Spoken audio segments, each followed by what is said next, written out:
capitalism has got to work for all the people, and democracy's got to work for everybody.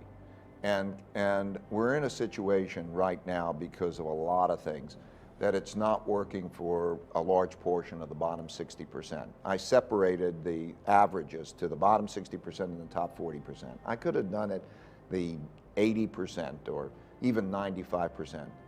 And it's not working for a large percentage of the population. We don't have adequate education. We don't create bottoms. In many cases, my wife works in Connecticut to try to help what are called disengaged and disconnected youth. Let's give you a picture. Connecticut, which is the richest state in the country, or equal to the richest state in the country, has 22% of its high school students are disengaged or disconnected. Disengaged means they attend high school, but they don't really study, they just sort of get through. And disconnected means they don't even know where they are. 22%. Those students, those people are going to be on the street. That's a problem. There are school districts in which they have to share books, or in some cases even have to share pencils. They literally will break a pencil in half and sharpen it from both ends, or pass it around and so on. And that issue about opportunity in terms of education or even income opportunity. There's a population that in that bottom 60% where opiate use is rising and suicides are rising.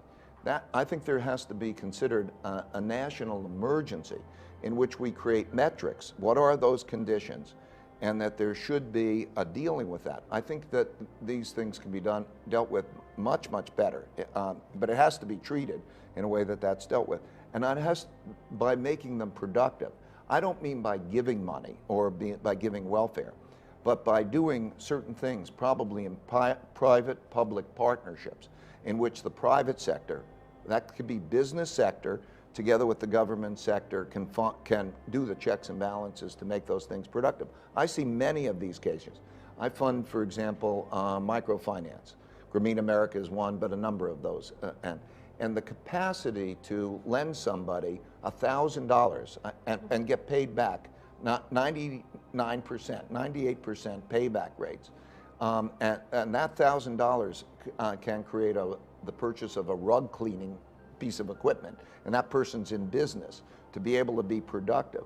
Those kinds of things need to be thought about, because if we don't have capitalism working for the majority of people, it's going to be threatened.